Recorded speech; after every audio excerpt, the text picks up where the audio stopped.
हाँ जी बच्चे, कैसे आप सब लोग हैं? अच्छे हैं? हाँ सर, अच्छे हैं। आप कैसे हैं? मैं भी ठीक हूँ।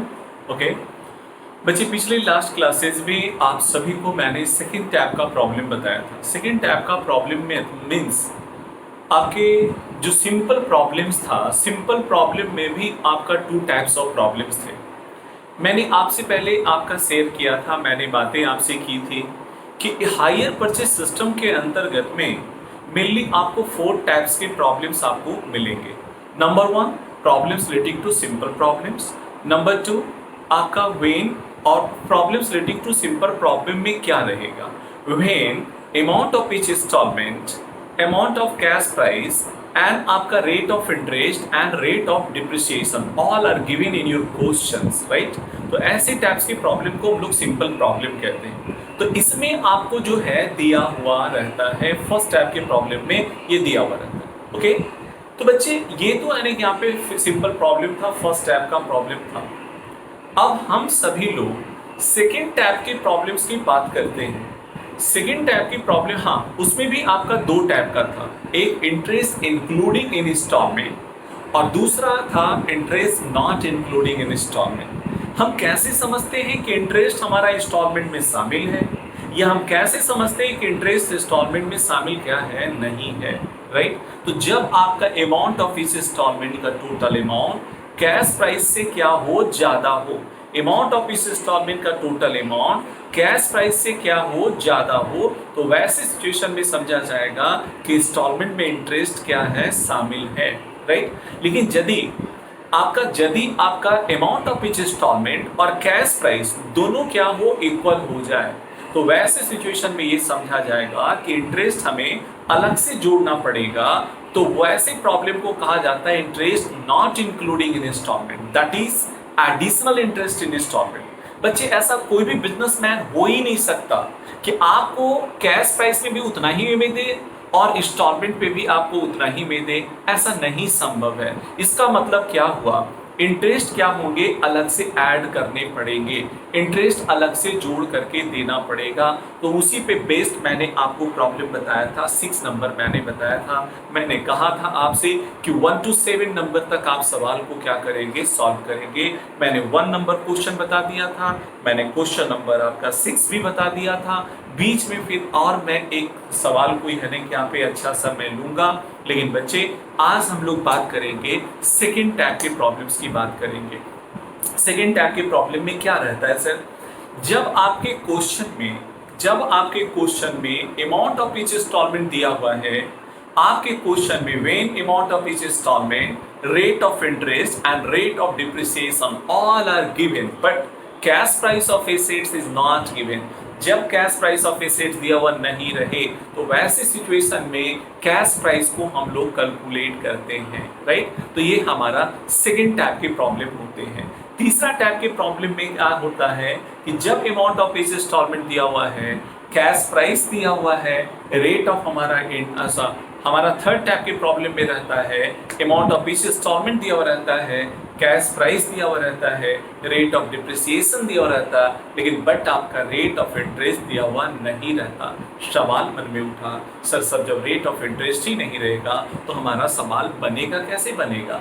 हाँ बच्चे, बनेगा। उसके बारे में हम लोग तीसरे दिन यानी नेक्स्ट आपका क्लासेस में हम लोग फिर सीखेंगे। आज हम लोग सेकेंड टाइप का प्रॉब्लम सीखेंगे। और लास्ट टाइप का प्रॉब्लम होता है क्या, problems relating to default, right. जब ड्यू डेट पे आपका देना था परचेजर को पैसा, लेकिन वो दे नहीं पाता है, तो वैसे हालात में आपका वेंडर क्या करेगा, उनके संपत्तियों को जब्त करेगा, तो क्या एंट्री होगा, ये सब आपके फोर्थ टाइप के प्रॉब्लम्स में आपको पढ़ना पड़ता है, राइट। लेकिन वो फोर्थ टाइप का जो प्रॉब्लम है वो आपका एग्जामिनेशन पॉइंट ऑफ व्यू से इंपॉर्टेंट नहीं होता है, वो केवल नॉलेज के पॉइंट ऑफ व्यू से इंपॉर्टेंट होता है। थर्ड टाइप में ही जनरली आपके प्रॉब्लम्स आते हैं और फोर्थ टाइप का प्रॉब्लम कभी आपका आता नहीं है, ओके। लेकिन फिर भी नॉलेज के लिए उसे सीखना चाहिए, मेरा मानना ऐसा ही होता है, राइट। ओके, तो बच्चे आज सेकेंड टाइप की प्रॉब्लम्स की हम बात करेंगे।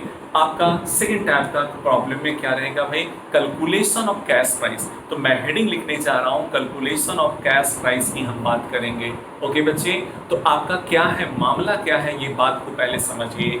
जब आपके क्वेश्चन में अमाउंट ऑफ विच इंस्टॉलमेंट दिया हुआ रहे, आपका रेट ऑफ इंटरेस्ट दिया हुआ रहे, रेट ऑफ डिप्रिसिएशन दिया हुआ रहे, लेकिन but cash price of assets दिया हुआ नहीं रहे, तो वैसे सिचुएशन में सबसे पहला आप मन में सवाल सोचेंगे, सर जब कैश प्राइस ही नहीं रहेगा तो हम रेट आपका हम डिप्रिसिएशन कैसे कैलकुलेट करेंगे सर, क्योंकि डिप्रिसिएशन जो कैलकुलेट किया जाता है कैश प्राइस पे ही कैलकुलेट किया जाता है, इंटरेस्ट भी कैलकुलेट किया जाता है सर कैश प्राइस पे ही, और सवाल में ही कैश प्राइस नहीं रहेगा तो मेरा प्रॉब्लम कैसे सॉल्व होगा। तो बच्चे सबसे पहले हम लोगों का ड्यूटी बनता है कैश प्राइस को कैलकुलेट करना, और सवाल मन में ये उठा सर कैश प्राइस हम कैसे कैलकुलेट करेंगे और कैश प्राइस कैलकुलेट करने के तरीके क्या होंगे। बच्चे आज हम लोग यही सीखने वाले हैं। तो बच्चे कैश प्राइस कैलकुलेट करने के दो मेथड्स होते हैं। कैश प्राइस कैलकुलेट करने के कितने मेथड्स होते हैं, दो मेथड्स होते हैं।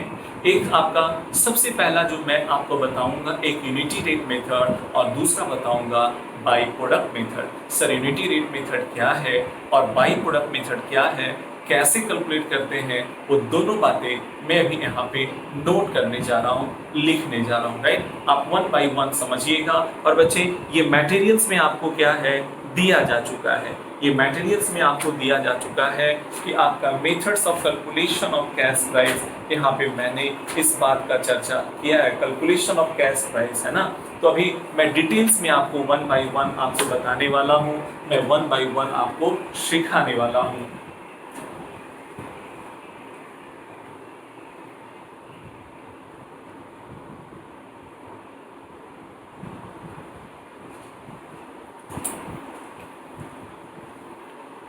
हम यहाँ पे लिखने जा रहे हैं calculation of cash price, right बच्चे, calculation of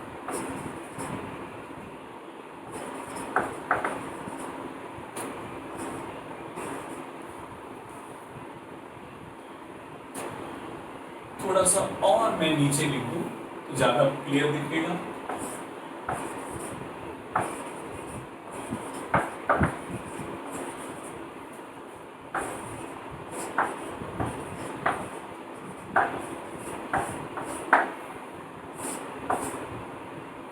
calculation of cash price, right.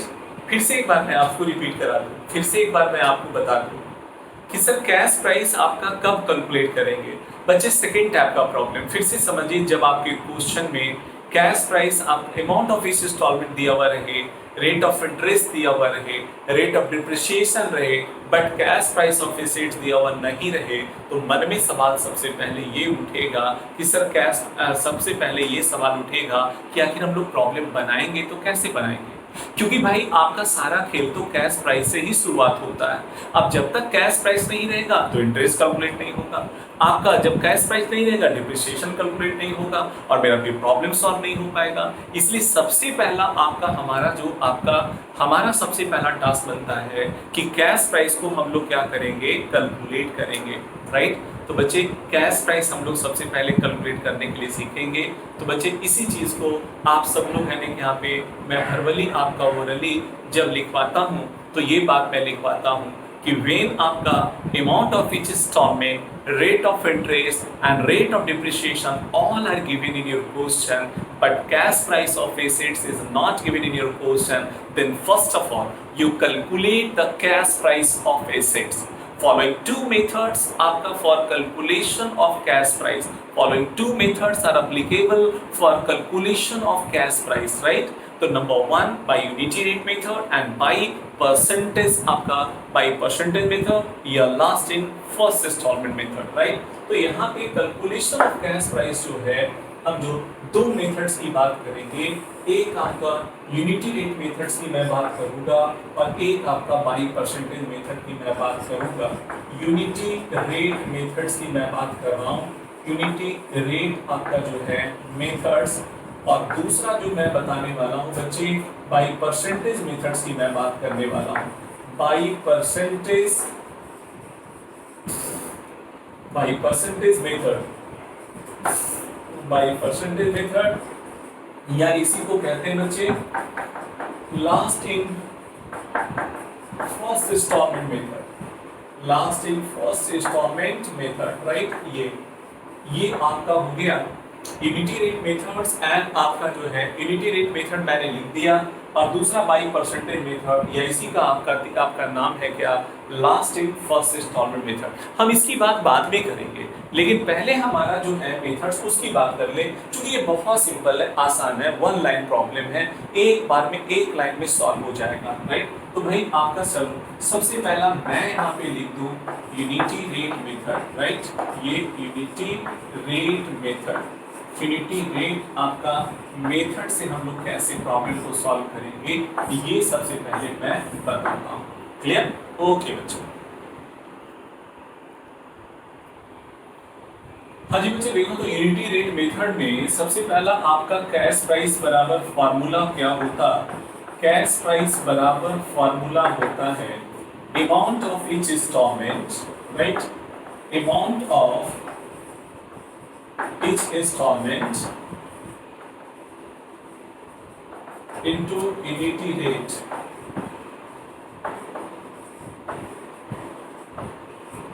unity rate, okay. तो ये आपका कैश प्राइस बराबर फॉर्मूला है amount of each installment into unity rate हो जाता है, ओके। सवाल मन में ये उठा कि सर यूनिटी रेट होता क्या है, what is the meaning of unity rate. बच्चे आपका यूनिटी जो वर्ड है एनुअल वर्ड से बना हुआ है, किससे, एनुअल वर्ड से बना हुआ है, राइट। और एनुअल मींस होता है क्या, वार्षिक, राइट। तो यूनिटी रेट मींस होता है वार्षिकी दर विधि। सर ये क्या होता है, सर ये तो डिटेल्स में बताइए ना आप, ओके। हाँ बच्चे आप एक बात बताइए, आपने जब हने के 10th के स्टैंडर्ड में रहे होंगे तो उस समय आपने ट्रिग्नोमेट्रिकल टेबल पढ़ा होगा, और साथ में है कि यहाँ पे हम लोग पढ़ा करते थे अपने मैथमेटिक्स में एक लॉग टेबल भी पढ़ा करते थे, राइट। तो पहले लॉगरिथमिक टेबल भी होता था, लॉग टेबल भी होता था, और लेकिन अब आप लोगों में शायद नहीं अब है, लॉग टेबल वगैरह की चर्चा नहीं की जाती है, लेकिन ट्रिग्नोमेट्रिकल टेबल तो जरूर होगा। बताइए अब एक बात मुझे बताइए, क्या ट्रिग्नोमेट्रिकल टेबल आपने तैयार किया क्या? नहीं सर, हम लोगों ने थोड़ी तैयार किया सर, मैथमेटिशियन लोगों ने तैयार किया है, और हम लोग तो केवल सर उससे वैल्यू देखते हैं और हम लोग यूज करते हैं, राइट। ठीक उसी प्रकार से लॉग टेबल भी मैथमेटिशियन लोग ही तैयार करते हैं, और यूनिटी टेबल जो है वो फाइनेंशियल एक्सपर्ट लोग तैयार करते हैं। सर वो क्या होता है सर, ये मैं बताऊंगा। बच्चे आपका यूनिटी जो रेट होते हैं उसमें ये रिलेशनशिप दिया हुआ रहता है, यूनिटी एक रेट होता है, एक यूनिटी टेबल होता है। यूनिटी टेबल जो इस्तेमाल करते हैं जनरली बैंकर वाले लोग, इंश्योरेंस सेक्टर वाले लोग इस्तेमाल करते हैं कि भैया आज 1 रुपया आप लगाओगे तो आपका 2 साल के बाद, 4 साल के बाद, 5 साल के बाद, 10 साल के बाद, 15 साल के बाद, 20 साल के बाद वो कितना रुपया पैसा बढ़ करके हो जाएगा, ओके। तो उसका जो एक रिलेशनशिप दिया हुआ रहता है उसे हम लोग क्या कहते हैं, यूनिटी रेट कहते हैं। क्या कहते हैं जी, यूनिटी हम लोग रेट कहते हैं। उसका एक रिलेशनशिप जो दिया हुआ रहता है, उसका एक संबंध जो दिया हुआ रहता है, उस रिलेशनशिप को हम लोग कहते हैं क्या, यूनिटी रेट कहते हैं। क्या ये बातें सबको समझ में आई? हाँ सर समझ में आ रही है। सर यूनिटी रेट हमारे क्वेश्चन में क्या रहेगा, मेंशन रहेगा, हमारे क्वेश्चन में क्या रहेगा, दिया हुआ रहेगा। यूनिटी रेट हमारे सवाल में क्वेश्चन में क्या रहेगा, दिया हुआ रहेगा, ओके। तो बच्चे आप देखो यूनिटी रेट की जहां तक बात आती है, यूनिटी रेट हमारा आपका सवाल में दिया हुआ रहेगा। सर आपको कोई आपका रट्टा मारने की जरूरत नहीं है, आपको यूनिटी रेट दिया हुआ रहेगा, वो संबंध दिया हुआ रहता है आपके रुपये पैसों का, कि आज 1 रुपया आप इन्वेस्ट करोगे तो 10 साल के बाद, 5 साल के बाद, 18 साल के बाद 5% के रेट से, 10% के रेट से, 6% के रेट से, 7% के रेट से कितना रुपया बढ़ करके हो जाएगा, उसका एक जो रिलेशनशिप रहता है उस रिलेशनशिप को यूनिटी रेट कहते हैं। क्लियर? ओके। तो यूनिटी रेट आपके सवाल में दिया हुआ रहेगा, और अमाउंट ऑफ ईच इंस्टॉलमेंट दिया हुआ रहेगा, अमाउंट ऑफ ईच इंस्टॉलमेंट आपका दिया हुआ रहेगा, ओके। तो अमाउंट ऑफ ईच इंस्टॉलमेंट मान लिया जाए कि ये आपका 10,000 है, और यूनिटी रेट आपका दिया हुआ है 3.246, राइट। ये ऐसा आपका दिया हुआ है, तो हमारा जो है या आपका इसका 1 दिया हुआ है, ओके, या बच्चे इतना ही हमारा दिया हुआ है, तो इसका हमारा हो जाएगा कितना, 32,400 कितना होगा, 60, राइट। इसका मतलब कैश प्राइस कितना आसानी से मेरा निकल गया, एक लाइन में मेरा कैश प्राइस निकल गया। बच्चे यहाँ पे अमाउंट ऑफ इंस्टॉलमेंट दिया हुआ रहेगा, यूनिटी रेट दिया हुआ रहेगा, दोनों चीजें दिया हुआ रहेगा। तो दोनों चीजें जब दिया हुआ रहेगा तो सर आपको हमें यहाँ पे बस मल्टीप्लाई कर देंगे और आंसर आ जाएगा। हाँ, कुछ बच्चों के मन में ये सवाल उठ सकता है कि सर कब हम लोग समझेंगे कि यूनिटी रेट मेथड से हमें कैश प्राइस कैलकुलेट करना है और कब हम सभी लोग समझेंगे कि आपका बाई परसेंटेज मेथड से कैलकुलेट करना है। इस सवाल का जवाब बहुत सिंपल होगा बच्चे।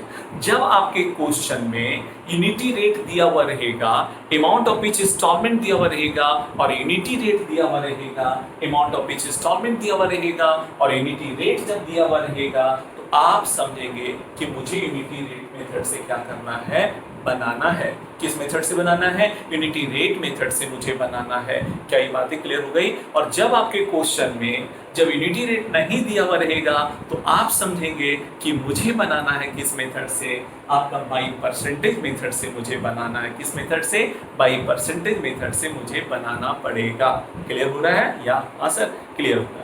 तो बाई परसेंटेज मेथड से, उसी का दूसरा नाम क्या है? Last in first instalment.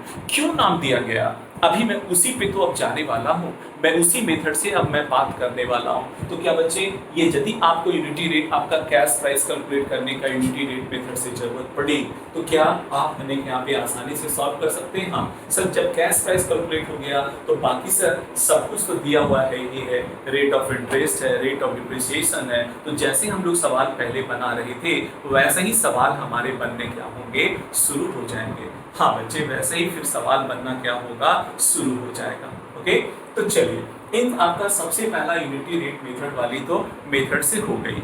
अब हम लोग जो है सेकेंड मेथड को फॉलो करने जा रहे हैं, बाई परसेंटेज मेथड। तो इस पे एक नॉमरिकल मैं लेने जा रहा हूँ और एक नॉमरिकल मैं क्वेश्चन नंबर 8 लेने जा रहा हूँ और क्वेश्चन नंबर 8 पे आधारित जो है वो क्वेश्चन नंबर 8 मैं सॉल्व करके दिखा रहा हूँ। कैलकुलेशन ऑफ कैश प्राइस कैसे कैलकुलेट होगा वो मैं कैलकुलेट कर करके यहाँ पे दिखाने जा रहा हूँ। और जब मैं ये सिखा दूंगा तो बच्चे लेजर बनाना तो फिर आपके लिए आसान हो जाता है, क्योंकि आप जर्नल और लेजर में आप एक्सपर्ट लोग हैं, है ना। तो आप एक्सपर्टीज हासिल हो चुका होगा, राइट। तो बच्चे, आपको मैं जब अभी यानी कि कैलकुलेशन ऑफ कैश प्राइस जब मैं बता दूंगा तो आप उस पर आधारित जो है जितने सारे लेजर होंगे आप सभी लोग फिर उस पर क्या करेंगे, बनाएंगे। ओके, आप जरा देखिए, समझिए। मैं उसी प्रॉब्लम्स की ओर मैं बढ़ता हूँ। ओके, तो बच्चे मैं अब जो है उसी सवाल को मैं लेने जा रहा हूँ।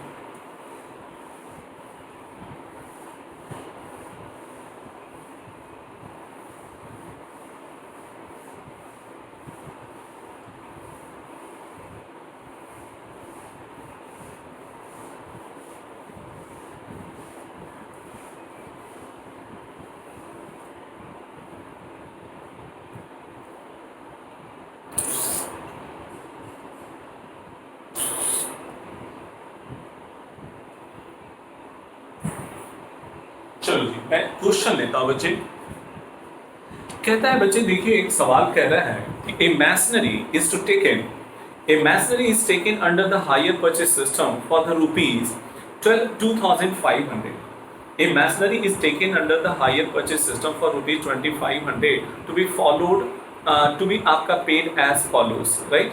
On delivery 400। मैं एक डायग्राम बनाता हूँ, ठीक है, ज्यादा बेटर होगा, ज्यादा अच्छा।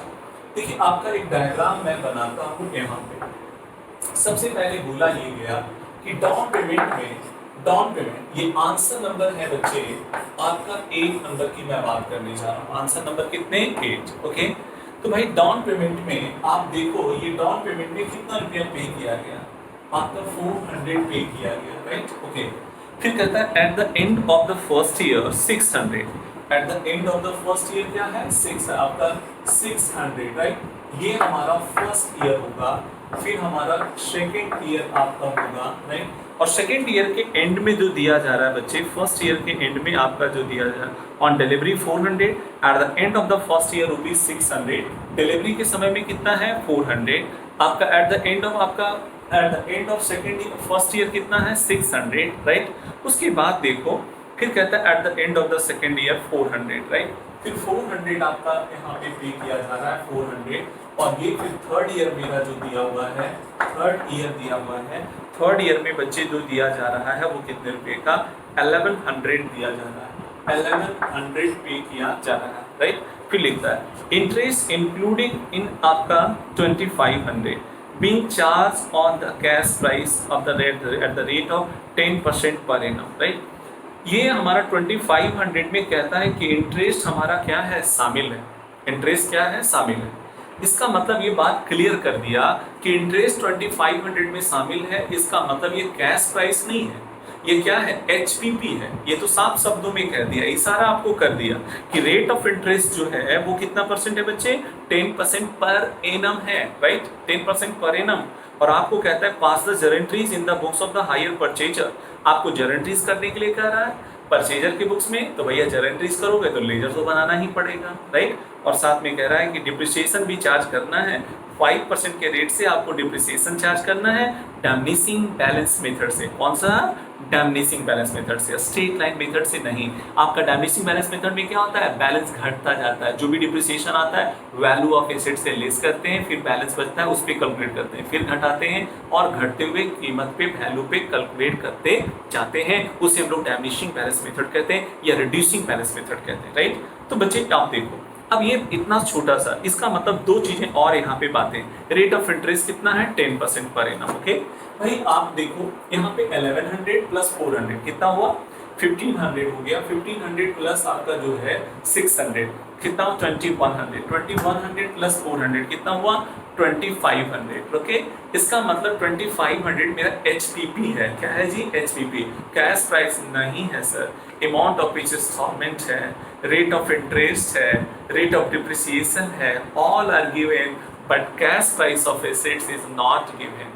जब आपका कैश प्राइस दिया हुआ नहीं है तो वैसे सिचुएशन में आपकी प्रॉब्लम को सॉल्व करने का कितना मेथड होता है, दो मेथड, एक बाय यूनिटी रेट मेथड और दूसरा बाय परसेंटेज मेथड। सवाल ये उठा सर यहाँ पे कौन सा मेथड लगेगा, बहुत सिंपल सा जवाब होगा। मैंने कहा था यूनिटी रेट मेथड कब लगता है, जब आपके सवाल में यूनिटी रेट दिया हुआ रहता है। क्या बच्चे इस सवाल में यूनिटी रेट दिया हुआ, नहीं सर, नहीं दिया हुआ है, तो आंख मूंद के आप समझिए कि अब बाय परसेंटेज मेथड ही लगेगा, जिसे लास्ट इन फर्स्ट इंस्टॉलमेंट भी हम लोग कहते हैं, राइट। तो कैसे कैलकुलेट करेंगे सर, वही तो मुझे आपको सिखाना है बच्चे। यहाँ पे साफ शब्दों में कह दिया कि 2500 में आपका जो शामिल है हमारा इंटरेस्ट भी क्या है, शामिल है, ओके। तो ये आपको यहाँ पे देखिए, तो 3 सालों की कहानी यहाँ पे कहा हुआ है। तो बच्चे अब उसी पे हम लोग कैश प्राइस कैलकुलेट करने वाले हैं, ठीक है। तो चलो देखो यहाँ पे थोड़ा सा मैं यहाँ पे रफ वर्क थोड़ा सा करके आपको दिखाता हूँ। ये डाउन पेमेंट के रूप में कितना है जी, 400। डाउन पेमेंट कितना बच्चे, 400। फर्स्ट इंस्टॉलमेंट के रूप में कितना है, 600। सेकंड इंस्टॉलमेंट के रूप में कितना रुपया है, 400, राइट। और ये फिर आपका थर्ड इंस्टॉलमेंट के रूप में कितना है, 1100 है। टोटल आपका कितना होगा, 2500 का होगा। कितना, 2500। ये हमारा जो दिया हुआ है HPP दिया हुआ है। क्या दिया हुआ है, HPP दिया हुआ है, हायर परचेज प्राइस दिया हुआ है। तो हायर परचेज प्राइस आपका ये दिया हुआ है। अब हमें कैलकुलेट करना पड़ेगा क्या, कैश प्राइस। कैश प्राइस यहाँ पे बाय परसेंटेज मेथड। हाँ जी, एक बहुत इंपॉर्टेंट चीज बच्चे जो आपको उस समय मैं लिखना छोड़ दिया था। मैं थोड़ा सा बाय परसेंटेज मेथड वाला फार्मूला थोड़ा मैं यहाँ एक्सप्लेन कर दूं तो फिर मिटा करके मैं प्रॉब्लम सॉल्व करूंगा। देखिए सेकंड बच्चे, आपका सेकंड में बाय परसेंटेज मेथड में हम कैसे कैलकुलेट कर पाते हैं सर, थोड़ा इसका एक्सप्लेन तो मैंने किया ही नहीं, डायरेक्ट मैं प्रॉब्लम पे चला आया, ठीक है। तो भाई अब पहले एक्सप्लेन मैं थोड़ा सा कर देता हूँ, आराम से पूरा बात समझ लीजिए कैसे हम लोग कैलकुलेट कर पाते हैं कैश प्राइस। इसका पहले आप कहने की टेक्निक सीख लीजिए। बाय परसेंटेज मेथड की हम बात करने जा रहे हैं, राइट। ये देखो बच्चे, बाय परसेंटेज मेथड में इंटरेस्ट बराबर होता है, इंटरेस्ट बराबर हो जाता है amount due into rate of interest divided by 100 plus rate of interest। देखो यहाँ पे अब हमारा मकसद क्या होगा बच्चे, इंटरेस्ट कैलकुलेट करने का एक फार्मूला है, यहाँ पे एक टेक्निक्स है। क्या टेक्निक्स है, अमाउंट ड्यू, जो मुझे देना है, amount due into rate of interest divided by 100 plus rate of interest, right. ये हमारा एक फार्मूला है, टेक्निक्स है, ये मैथमेटिकल आपका कैलकुलेशन है। तो बच्चे देखो, ये हमारा डाउन पेमेंट मालूम है, ओके। तो ये बताइए, ये मेरा सीपी, क्या डाउन पेमेंट में कभी भी, क्या डाउन पेमेंट में कभी भी क्या इंटरेस्ट शामिल होता है क्या? नहीं सर, आपका इसमें कभी भी इंटरेस्ट शामिल नहीं रहता है बच्चे, कभी भी डाउन पेमेंट में इंटरेस्ट शामिल नहीं रहता है। तो ये हमारा आपका, तो मेरा इस मेथड में क्या टेक्निक्स हम लोग फॉलो करते हैं कि मेरा कैश प्राइस कैलकुलेट हो जाता है।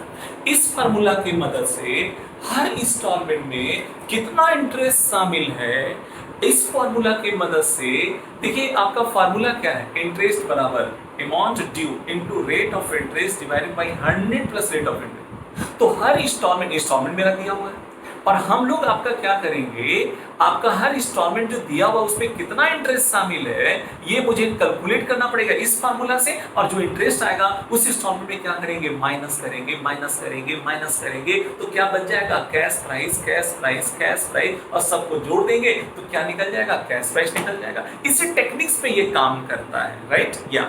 तो भाई सवाल ये उठा कि सर इसमें इंटरेस्ट कितना शामिल है, ये तो कैलकुलेट करने भी सिखाएंगे बाबा, है ना। तो इंटरेस्ट आपका जैसे जो भी शामिल रहेगा इसमें हम क्या करेंगे, माइनस करेंगे, तो जो बचेगा वो मेरा क्या बचेगा, सीपी बचेगा, है ना। इसमें भी जो मेरा इंटरेस्ट शामिल रहेगा माइनस करेंगे, सीपी बचेगा, माइनस करेंगे, सीपी बचेगा, माइनस करेंगे, सीपी बचेगा, और ये सब सीपी को जोड़ देंगे तो यही मेरा क्या कहलाएगा, कैश प्राइस कहलाएगा। क्या कहलाएगा, कैश प्राइस कहलाएगा।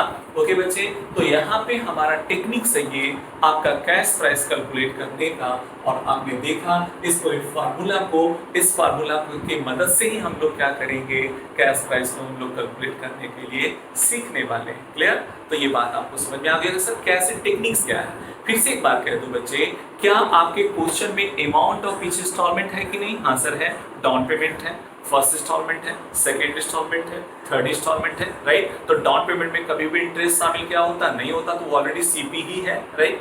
आपका फर्स्ट इंस्टॉलमेंट में जो इंटरेस्ट शामिल रहेगा उसे क्या करेंगे, लेस करेंगे, तो बाकी क्या बचेगा, सीपी। सेकेंड इंस्टॉलमेंट में जो इंटरेस्ट रहेगा शामिल हो क्या करेंगे, माइनस करेंगे, फिर क्या बचेगा, सीपी।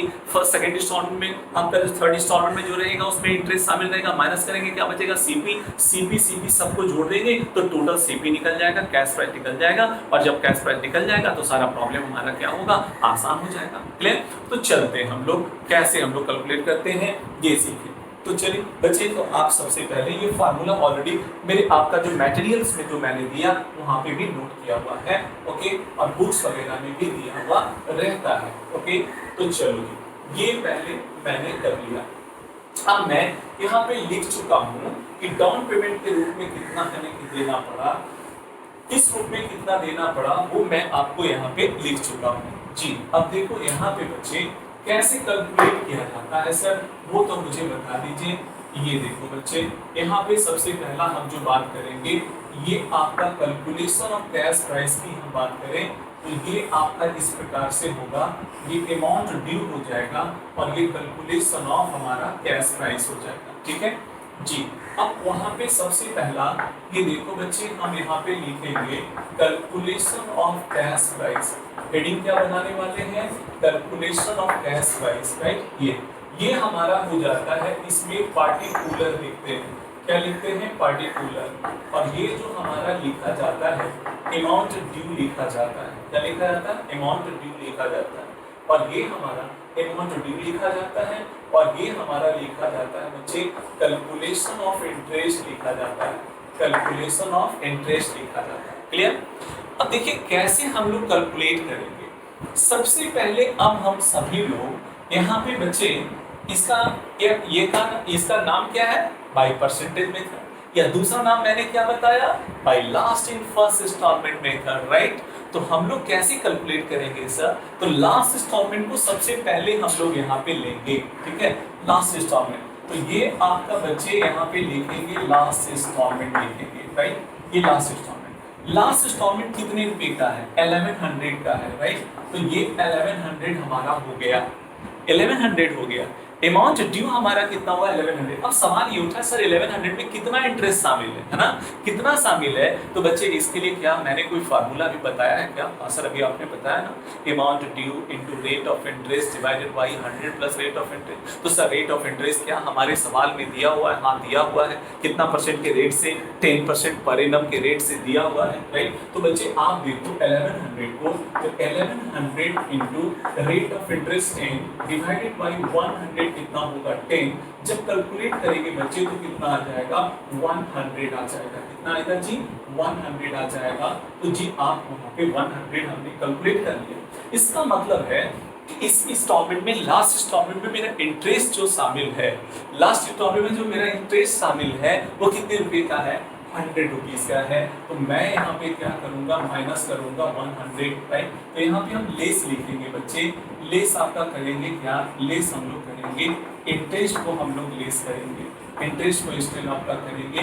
तो ये मेरा आपका जो है आपका बैलेंस कहा जाएगा। क्या कहा जाएगा? बैलेंस कहा जाएगा, राइट। तो ये 1000। अब हमें क्या करना है? सेकेंड इंस्टॉलमेंट को हमें जोड़ना पड़ेगा। सेकेंड इंस्टॉलमेंट अब हम जोड़ेंगे तो सेकेंड इंस्टॉलमेंट कितने रुपए का है? 400 रुपीज का है। कितना बच्चे? 400 का है। तो ये अब हमारा कहलाएगा अमाउंट आपका ड्यू कहलाएगा। अमाउंट क्या कहलाएगा? ड्यू कहलाएगा। अब हमारा अमाउंट ड्यू आपका होगा 1400 इंटू आपका 10 डिवाइडेड बाई 100 कितना होगा 10, राइट। तो ये आपका कैलकुलेशन का मैटर है बच्चे। आप देख लो 1400 आपका इंटू 1400 आपका जो है सीधा सीधी सिंपल आपका डिवाइडेड बाई 11 इक्वल टू हो जाएगा बच्चे, इज इक्वल टू हो जाएगा 100 आपका 27.27। 100 आपका होगा 127.27 होगा। दैट इज हम अप्रॉक्स लेंगे 200 120 कितना लेंगे? 7 लेंगे। 120 कितना लेंगे? 7 लेंगे, राइट। ये तो बच्चे 127 हम लोग आपका लेंगे। ओके अब देखो तो बच्चे यहाँ पे इसका मतलब है कि 127 किसमें शामिल है? इस 400 में कितना इंटरेस्ट शामिल है? आपका 127 शामिल है। ये सब ऐसे टेक्निक्स है, आपका हर इंस्टॉलमेंट में बैलेंस निकलेगा। तो यहाँ पे 127 फिर हमारा क्या करेंगे? माइनस करेंगे। ये हमारा इंटरेस्ट को हम लोग क्या करेंगे? माइनस करेंगे। तो बच्चे इतना में हमारा माइनस जब करेंगे बच्चे तो ये हमारा हो जाएगा आपका कितना? ये आपका हो जाएगा 1273, राइट। ये हमारा बैलेंस अमाउंट कहलाएगा। ये हमारा बैलेंस हो जाएगा 1273, राइट। आपका होगा माइनस हमारा कर देंगे 1400 की बात यदि करेंगे, 1400 की बात करेंगे जी 1272 आपका होगा। इतना मैंने कर लिया ऐसे। ओके इस तरह से आपका ये बन गया बच्चे। तो ये 1273 कितना हो गया? ये इसका मतलब है कि ये जो हमारा 127 है इस 400 में आपका इंटरेस्ट ये शामिल है। अब हमें करना क्या पड़ेगा? 127 नेक्स्ट बात है बच्चे, इसमें मैंने माइनस कर लिया। अब हम क्या करेंगे? फर्स्ट इंस्टॉलमेंट देखिए मैं कहाँ से आ रहा हूँ? मैं लास्ट से शुरू किया, इसलिए तो इसका नाम है last in first installment method. Last आपका है 1100, फिर आपका 400 मैंने यहाँ पे क्या किया? मैंने जोड़ा। तो आपका इस 400 में कितना शामिल है भाई? 127। उसमें हमारा माइनस किया तो ये मेरा सीपी बच गया। फिर हम क्या हुआ? टेक्निक्स है ये आपका 600 को फिर जोड़ेंगे। मीन्स फर्स्ट इंस्टॉलमेंट को हम लोग क्या करेंगे? हम लोग जोड़ेंगे 600 को हम लोग जोड़ेंगे, राइट। तो 600 को मैंने जोड़ा 1870 क्या होगा? 3। और ये हमारा कहलाएगा अमाउंट, हमारा क्या कहलाएगा? ड्यू कहलाएगा। और ये 1800 हमारा कितना होगा? 73 इंटू आपका कितना होगा? 10 डिवाइडेड बाई 110, ठीक है, डिवाइडेड बाई 110, ठीक है। ये अब उसके बाद अगला तो बच्चे यहाँ पे 1873 की हम बात करें डिवाइडेड बाई आपका होगा 11 की बात करेंगे इज इक्वल टू होगा 170.27 राइट। 100 कितना होगा? 70।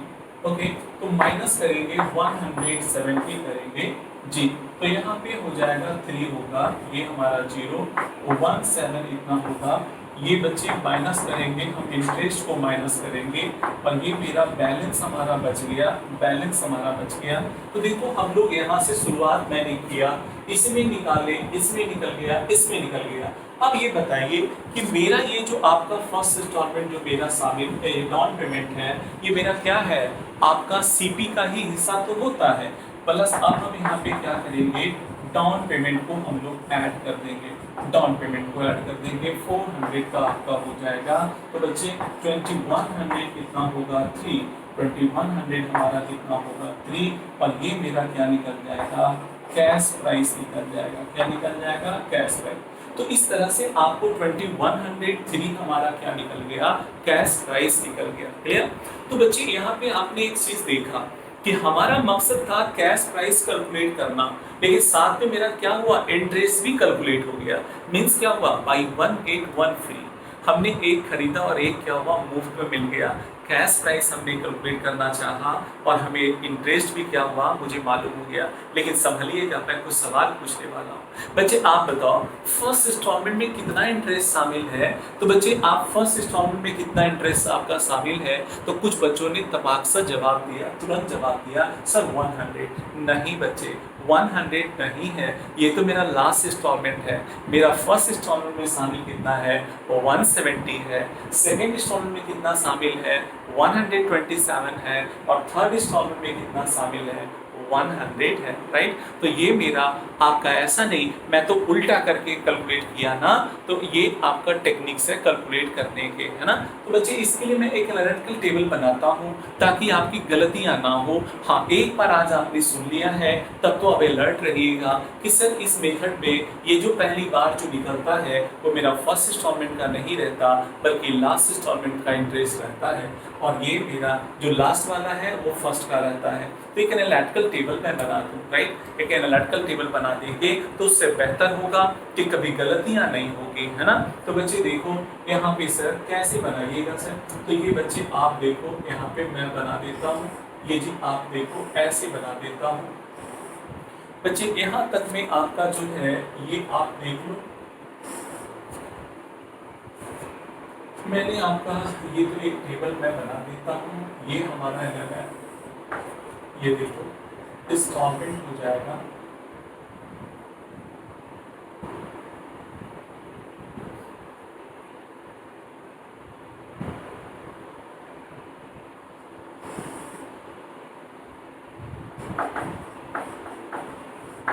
इंस्टॉलमेंट,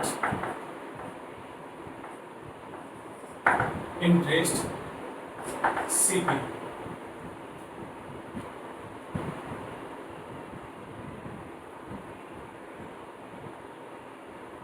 ये मेरा down payment, DP, down payment. Down payment में इंटरेस्ट शामिल क्या होगा, नहीं होगा, तो जो होगा वो क्या रहेगा, सीपी रहेगा। क्या बच्चे, सीपी का हिस्सा रहेगा, ठीक है।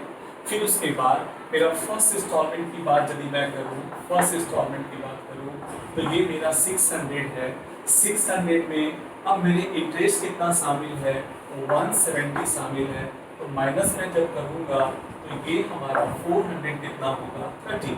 फिर उसके बाद हमारा जो है 400 आपका, फिर मैं बात करूँगा आपका 400 की मैं बात करूँगा तो इसमें इंटरेस्ट कितना है, 127, राइट। तो ये हमारा हो जाएगा कितना, 73, राइट। तो बच्चे ये हमारा 273 हो जाएंगे, ठीक है। फिर उसके बाद आपका कितना है, 1100 है, उसमें मेरा इंटरेस्ट कितना शामिल है, इतना है। और उसके बाद जो है बच्चे आपका कितना होगा, 1000 होगा, तो यहाँ से मेरा सीपी निकल जाएगा। टोटल आपका जो है ये आपका आ जाएगा 2100 कितना होगा, 3 आ जाएगा। 2100 कितने आ जाएंगे, 3 आ जाएंगे। तो बच्चे इस तरह से आपने देखा कि कैश प्राइस हम कैसे कैलकुलेट करते हैं। कैश प्राइस कैलकुलेट करना आपको जब मैंने बता दिया तो यहाँ पे ये बातें, साथ में इंटरेस्ट भी स्वतः कैलकुलेट हो गया, मीन्स बाई 1 गेट 1 फ्री, है ना। एक खरीदो एक क्या हुआ, बोनस में मिल गया, मुफ्त में मिल गया। ओके बच्चे, तो आपने देखा, समझ लिया। अब सर प्रॉब्लम कैसे बनाएंगे, परचेजर की बुक्स पे जर्नल एंट्रीज करने के लिए कहता है। तो सबसे पहले आप जैसा जानते हैं कि परचेजर की बुक्स में जर्नटीज करने का दो मेथड होता है सर, एक एसेट्स एक्रूवल मेथड और एक क्रेडिट परचेज मेथड, राइट। तो एसेट्स एक्रूवल मेथड और क्रेडिट परचेज मेथड में सर कौन सा मेथड से करें? बच्चे आपकी मर्जी, आप जो भी मेथड लगा लो दोनों करेक्ट है, लेकिन जनरली आपका एसेट्स एक्रूवल मेथड लोग फॉलो कर लेते हैं। आप क्रेडिट परचेज मेथड से कर रहे हैं तो नो प्रॉब्लम, वो आपका गलत नहीं हो जाएगा बच्चे, नहीं गलत होगा। तो भाई आपका जैसे आपकी मर्जी, चाहे जो आपको अच्छा लगता हो, आसान लगता हो, उसी मेथड को आप फॉलो कर सकते हैं, राइट। तो चलिए यहाँ पे बात हम जो करें बच्चे, तो सबसे पहला इंस्टॉलमेंट का हम लोग सबसे पहला हम लोग क्या करें, आपका एसेट्स एक्रूवल मेथड से हम लोग एंट्री करना सीखें। बच्चे एक बात बताओ,